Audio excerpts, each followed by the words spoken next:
Oi cinéfilos, meu nome é Carolina e bem-vindos a mais um vídeo do Assista um Filme. E no vídeo de hoje eu vim falar sobre o lançamento do mês, um dos grandes lançamentos do ano, o filme Duna Parte 2. No longa reencontramos Paul agora fazendo parte dos Freemans após os eventos da primeira parte, enquanto busca vingança contra os conspiradores que destruíram sua família e ao mesmo tempo tenta entender o seu papel e busca guiar a humanidade para um futuro promissor. O longa tem direção de Denis Villeneuve, que também assina o roteiro juntamente com Jon Spaihts, a mesma coisa que aconteceu na primeira parte de Duna. E isso foi uma coisa que me deixou muito segura, porque tem muitos filmes, principalmente sagas, que começam muitas vezes com um cineasta que tem algumas ideias e conforme o tempo vai passando, muda de cineasta e ele muda não só parte da história, né, e parte do que o primeiro cineasta tinha pensado, mas também muda bastante da estética. Então o fato de continuar com o mesmo diretor e o mesmo roteirista, em resumo, acho que a mesma equipe, assim, é uma coisa que dá muito mais segurança pra contar uma história tão completa e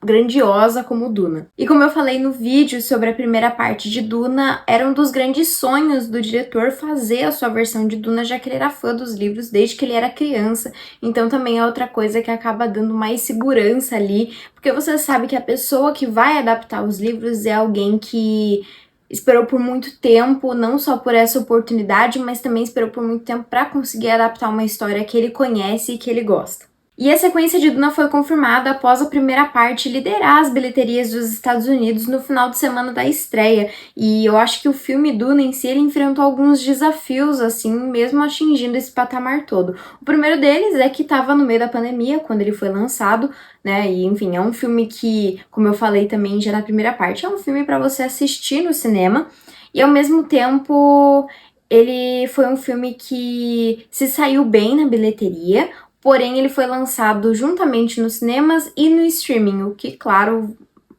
teve consequências ali na bilheteria final, mas ainda assim o filme foi bem e foi a maior bilheteria da Warner no ano de 2021. E eu vou ser bem sincera com vocês, até domingo passado eu não tava com aquela ansiedade toda pra assistir a segunda parte. Eu assisti o filme pela primeira vez em 2021 e eu achei ele legal e depois eu nunca mais pensei a respeito dele. Até que domingo passado eu resolvi reassistir o filme e eu tive uma experiência completamente diferente que eu contei pra vocês no último vídeo aqui do canal, que eu falo da crítica do primeiro filme. E aí finalmente eu consegui entrar um pouco no hype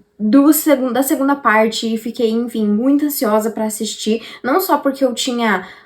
feito as pazes ali com a primeira parte e acabei desenvolvendo um certo carinho ali por todo aquele universo que eu achei muito interessante, mas também por todas as críticas positivas do filme, que estavam colocando ele como um dos melhores filmes já feitos, uma das melhores sequências de blockbuster, uma das melhores sequências de filmes de ficção, uma das melhores sequências de filmes, ponto. Então, colocaram ele num patamar absurdo, tanto é que por um tempo ali, o filme acabou sendo um dos filmes mais bem avaliados do IMDb, que é um feito impressionante, assim, hoje agora já caiu um pouquinho a nota, mas ele ainda assim tá com uma nota extremamente alta ali no site, então, enfim, fui assistir o filme com expectativas de, caramba, eu vou sair mudada dentro desse cinema e esse filme vai ser o responsável, eu tô indo assistir cinema sendo feito nesse exato momento, tô indo fazer parte da história mesmo. E bom, foi mais ou menos assim. E basicamente, se o primeiro filme serviu como um prólogo da história, que o diretor não perde nenhum tempo, já mergulha a gente de cabeça ali naquela história onde a gente vai acompanhando ali o cotidiano do Paul, que agora faz parte dos Freemans, conforme ele vai amadurecendo um pouco mais e desenvolvendo tanto o seu lado como guerreiro, mas principalmente o seu lado mais sobrenatural. Aqui, basicamente, a gente também acaba conhecendo muito mais sobre os Freeman, né? Na primeira parte, a gente conhece ali um pouco deles,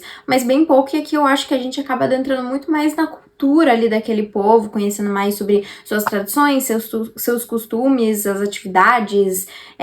enfim, realmente o dia a dia ali daquelas pessoas. E o filme é verdadeiramente um épico, onde a gente entra em temas como conflitos políticos, religião, liderança, crenças,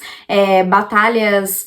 físicas mesmo, com coreografias simplesmente impecáveis, e é um daqueles filmes que vai te impressionar em diversos momentos conforme você vai assistindo. E como eu falei sobre o primeiro filme, até mesmo por conta do desfecho do primeiro filme, aqui a gente tem um senso de urgência ainda maior, onde basicamente tudo pode acontecer e todos os personagens podem eventualmente morrer, ou enfim, podem ter consequências ali dentro das ações dele. Isso me lembrou muito Game of Thrones, que é, enfim, muito conhecida por ser uma série, uma saga de livros onde nenhum dos personagens está realmente a salvo, não importa o protagonismo que eles tenham. E aqui é meio parecido também, já que, enfim, qualquer personagem personagem pode morrer, e eles também deixam muito claro que todas as decisões são de uma importância absurda, não só dentro das batalhas, né, que podem ocasionar em consequências imediatas, mas também podem gerar consequências enormes para todo o universo e realmente para a evolução e para o andar ali da humanidade. E parte disso acontece justamente porque nesse filme a gente acaba adentrando ainda mais o lado mais mitológico de Duna. Durante o filme entendemos, juntamente com o protagonista, o papel dele dentro da profecia, se ele é ou não o tal do escolhido, e também entendemos um pouco mais sobre a sua importância tanto para os Fremen, mas também e principalmente para o universo. Onde o protagonista quer assumir um papel de liderança, mesmo não se vendo como um messias ali para o povo dos Fremens, apesar dele acabar assumindo esse posto de certa forma. E a partir daí ele vai tentando cumprir o seu propósito, ao mesmo tempo que ele tenta avaliar o que realmente é certo e o que ele realmente tem que fazer. É claro que ao longo do filme também ele continua tendo as visões dele, o que acabam atrapalhando um pouco a tomada de decisões do personagem, deixando ele muitas vezes confuso sobre o que realmente ele deveria fazer, se ele deveria seguir esses caminhos ou ir para um lado completamente diferente, e realmente passa a analisar o seu papel dentro da profecia. E com isso o filme traz diversos desses debates onde o Paul se questiona sobre o que é certo, o que é errado, o que é certo para ele, o que é certo para os Fremen e o que é certo para o próprio universo. E dentro do filme essa parte mais sobrenatural, mais mitológica, acaba complementando a trama ainda mais, porque aqui dentro a gente vê se dividindo ali dentro do povo dos Fremens um grupo de pessoas crentes e um grupo de pessoas céticas que basicamente passam a discutir ali sobre se ele é ou não é o escolhido, se de fato existe um escolhido, né? Muitos deles questionam ali a posição do Paul sendo um estrangeiro dentro do povo, outros deles falam, não, é assim que a profecia diz, o que, claro, acaba gerando diversas intrigas e tensões ao longo do filme, tensões principalmente que acabam recaindo sobre os ombros do Paul, que ali agora está sendo visto para tomar liderança como um grande protagonista de um épico, realmente. E isso fica ainda mais interessante com as performances de, novamente, o Timothée Chalamet e a Rebecca Ferguson, que pra mim foram os maiores destaques da primeira parte de Duna. O Timothée Chalamet, nessa segunda parte, traz um personagem muito mais maduro, muito mais confiante. Realmente a diferença que a gente vê entre os dois protagonistas, né, entre as duas partes ali, é realmente gritante, porque a gente vê uma pessoa muito mais segura e que, embora não saiba muito bem o seu papel dentro da profecia, sabe que tá destinado a grandes coisas, grandes feitos, e quer realizar esses grandes feitos, né? E apesar dele querer tentar sempre fazer o certo, muitas vezes, por conta, assim, dessa grandiosidade, assim, ele acaba se contradizendo, o que acaba deixando a personalidade dele ainda mais complexa, porque ele não é um protagonista livre de erros, uma pessoa que, enfim, não vai errar nunca, que você não vai discordar nunca, e além de tudo isso, a gente ainda tem o fato de que ele, de fato, tá carregando um peso gigantesco ali da responsabilidade de todo um universo, de todo um povo, e ao mesmo tempo que ele tá tentando vingar o pai dele, resolver as tramas políticas, enfim, realmente muitas coisas. Já a Lady Jessica, interpretada pela Rebecca Ferguson, dentro do primeiro filme foi a minha personagem favorita, e aqui ela consegue ainda mais protagonismo dentro da trama, assumindo uma posição de poder, meio que tentando manipular as pessoas ali à volta dela, pensando ali no bem geral, assim, pensando também no bem da profecia e, de certa forma, no bem do seu próprio filho, mas ela faz aquilo meio que de uma forma mais egoísta, digamos assim, e ela vai se estabelecendo como uma pessoa de extremo poder. E apesar de ele ter uma sensação de ser mais dinâmico e mais rápido que o primeiro filme, até porque o diretor não precisou ficar explicando mais coisas sobre o universo, né? Muitas das coisas a gente já sabia do primeiro filme. Apesar de tudo isso, ele não perde nem um pouco em detalhes em comparação com o segundo filme, realmente conseguindo trazer uma trama extremamente imersiva e muito detalhada e extremamente complexa. Quando eu digo complexa, eu quero dizer realmente na quantidade de camadas que tem ali dentro, porém em nenhum momento o filme é confuso, é muito fácil da gente entender tudo o que tá acontecendo, até nós, meros mortais como eu, que não lê os livros, né, é bem tranquilo de acompanhar tudo o que tá acontecendo, entender os objetivos dos personagens, enfim, acho que é um filme que se tornou, né, tanto o primeiro quanto esse, muito acessível, e esse ainda mais por conta do ritmo dele, que é mais agitado. E aqui, além do teor mitológico, a gente também acaba conhecendo muito mais sobre a trama política que tá rolando ali, já que a gente conhece vários personagens que são peças muito importantes dessa trama política, como o próprio Imperador, interpretado pelo Christopher Walken, e eu não sabia que seria ele, então foi uma surpresa muito positiva. A gente também tem contando um pouco mais sobre as Bene Gesserits, que, enfim, é aquela irmandade a qual a mãe do Paul faz parte. A gente entende muito mais o papel delas e realmente a importância, como elas são peças centrais, assim, de tudo que tá acontecendo ali dentro de Duna. E a gente também conhece muito mais sobre a casa Harkonnen, que é justamente a casa dos, entre muitas aspas, vilões, né? Que, enfim, no primeiro filme fica muito claro que a gente tá lidando com vilões e heróis, e no caso os vilões seriam a casa dos Harkonnens. E aqui a gente encontra basicamente o grande antagonista, né, do filme, que é o personagem do Austin Butler, que é um personagem extremamente assustador. Ele é muito psicopata, assim, tem realmente sem sentimentos. Você olha para aquela pessoa e você não vê qualquer tipo de empatia, qualquer tipo de sentimento positivo. Você só vê violência e realmente caos, porque ele é um personagem extremamente imprevisível que acaba deixando a trama ainda mais interessante, porque você nunca sabe exatamente o que aquele cara vai fazer e quão longe ele tá disposto a ir pra alcançar os seus objetivos. É um personagem realmente sem alma, mas ao mesmo tempo a performance do Austin Butler é extremamente carismática e com muita facilidade ele rouba a atenção da tela, porque é um personagem muito interessante e que tem um visual também extremamente aterrorizante, assim. Enfim, é muito legal mesmo, e acho que foi uma das melhores novas aquisições dessa segunda parte. Além disso, assim como o primeiro filme, esse daqui é um filme muito mais grandioso e que de verdade vale muito a pena assistir ele numa tela IMAX, com um som ali de um cinema IMAX. Eu tive a oportunidade de ir na cabine de imprensa e eu sempre fico muito feliz quando é em IMAX. E aí também vem a dúvida, né? Será que todo filme que eu vejo em IMAX eu gosto porque os filmes são bons ou eu gosto porque eu tô vendo no IMAX? Porque isso sempre acontece e eu sempre tenho que fazer esse tipo de comentário. Mas enfim, voltando pro filme, eu acho que ele tem uma grandiosidade gigantesca, principalmente nos momentos em que os personagens estão lidando com os vermes ali daquele deserto e com o deserto em si. E aqui, novamente, o deserto se torna um dos protagonistas ali da trama, já que ao longo da narrativa a gente consegue ver não só a imensidão e a grandiosidade daquele deserto, mas também consegue ver isso por um lado extremamente negativo e consegue realmente entender o motivo de por que parte dali dos personagens tem um certo medo mesmo desse deserto. Eu acho que dá pra sentir isso principalmente durante os planos abertos ao longo do filme, onde a gente vê os personagens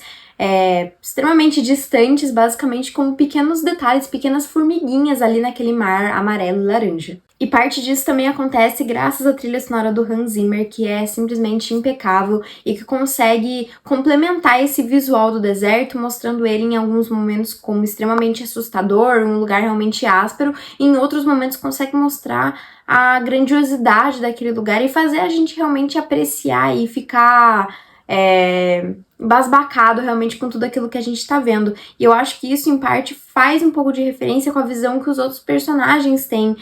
com o deserto. Os personagens ali das casas grandes, né, que, enfim, os duques, o imperador mesmo, vê aquele deserto com até um certo medo, né, e não vai muito além ali do deserto. Quando o povo ali dos Freemen, que, enfim, são nativos daquele lugar e moram ali, eles acabam se tornando um só. Eles veem o deserto como uma extensão deles, até mesmo se utilizando de diversos fatores ali do deserto para conseguir lutar, né? Eles utilizam, enfim, das paredes para se esconder, das sombras e até mesmo da própria areia mesmo. Em algumas cenas são muito legais os momentos em que eles fazem uso, assim, dessas coisas mesmo do deserto para conseguir equiparar, assim, com os outros exércitos ali dentro do filme. Apesar de todos esses elogios e de eu verdadeiramente sentir que esse filme é muito bom, eu acho que ele não é livre de erros e eu acho que foi uma coisa que me prejudicou principalmente. No primeiro filme eu também já comentei sobre isso e aqui eu senti novamente. Eu acho que ele não consegue ter um ritmo constante. No primeiro filme eu acho que isso foi muito mais claro, mas aqui acabou me decepcionando um pouco. Eu acho que a primeira 1h30 do filme é muito interessante, ela é mais devagar e vai contando tudo num ritmo que dá pra você acompanhar com facilidade, que não te cansa, mas que ainda assim é um pouco mais devagar e meio que vai criando esse clímax para o grande momento do filme, vai se criando uma grande expectativa para o que vai acontecer. E aí,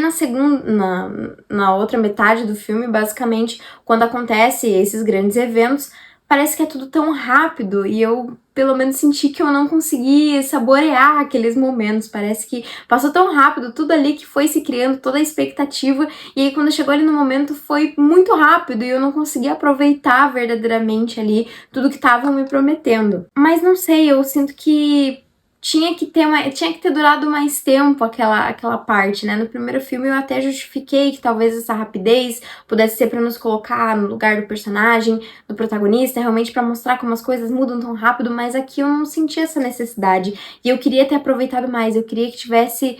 durado um pouco mais aquele momento, que eu pudesse aproveitar ainda mais, assim, toda a expectativa que foi se criando ali ao longo do filme. Mas apesar disso, eu adorei o filme e eu saí da sala de cinema completamente obcecada por esse universo de Duna. Eu falei isso no vídeo de ontem, eu vou repetir. Eu saí do filme querendo comprar o livro de Duna e ler todos os outros 5. Eu fiquei completamente obcecada por esse universo, em parte porque ele me lembra vários outros que eu já gosto, como Star Wars e Game of Thrones, como eu comentei aqui no vídeo. E simplesmente saí com gosto de quero mais, assim. Quando eu fui assistir o filme, eu achei que essa seria a parte final, que todas as coisas iam se fechar. E até era uma coisa que eu tava com certo receio, porque eu falei, putz, é tanta coisa em aberto que deixa no primeiro filme, que eu acho que eles não vão conseguir contar no segundo filme. E o fato é que eles finalizam, né? Eles finalizam a história do primeiro filme de Duna, mas a história de Duna em si não tem fim. Ele deixa ainda assim aquela coisa pra um próximo filme que eu já fui atrás e já descobri que é de muito interesse do diretor, Denis Villeneuve, mas que ainda também pra ver se a Warner vai aprovar ou não essa terceira parte. Eu espero muito que eles aprovem, porque eu tô muito curiosa pra saber o desfecho dessa história e... Enfim, eu de fato me interessei muito por esse universo todo e eu preciso saber o que vai acontecer. Então, de um jeito ou de outro, ou lendo ou esperando o terceiro filme, eu preciso saber. E, enfim, né, não sei o que vai ser o futuro, porque se não me engano, Duna tem 5 ou 6 livros dentro da saga, então não sei se eles vão fazer uma trilogia, né, contando apenas do Denis Villeneuve, contando o primeiro livro e o segundo, né, que eu imagino que seria um possível terceiro filme, e daí o que eles vão fazer com os outros, não sei, mas enfim, sei que o diretor tem interesse em gravar um terceiro filme. Se vai ter um quarto, um quinto, um sexto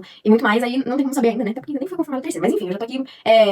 ficando ansiosa. Duna 2 termina com um saldo mais do que positivo, mais positivo ainda do que o primeiro filme, e ele já é um dos grandes lançamentos do ano, e eu acredito, apesar do ano ainda estar no começo, que ele tem muitas chances nas premiações, principalmente nas categorias mais técnicas, porque o filme de verdade é um espetáculo, assim, ele é uma experiência para você assistir dentro do cinema, e eu falo para vocês com tranquilidade, principalmente depois de assistir o primeiro dentro de casa, que esse é um daqueles filmes que vale a pena ver dentro do cinema. É um filme sensacional, assim, e que termina, de fato, com esse gosto de quero mais, com ainda mais urgência, porque, enfim, eu, pelo menos, preciso muito saber o que vai acontecer. Mas, bom, pra mim, esse filme tem uma nota de 8.6 e ele tá disponível nos cinemas. Mas então foi isso, pessoal. Se você gostou do vídeo, não esquece de curtir, compartilhar e comentar o que você achou de Duna 2. Se você ainda não assistiu, quais são as suas expectativas para esse filme. E também comentar um pouquinho o que você acha desse universo de Duna. E também falar qual que é a sua adaptação favorita de algum livro, né, de algum universo para dentro do cinema. Então foi isso, até o próximo vídeo.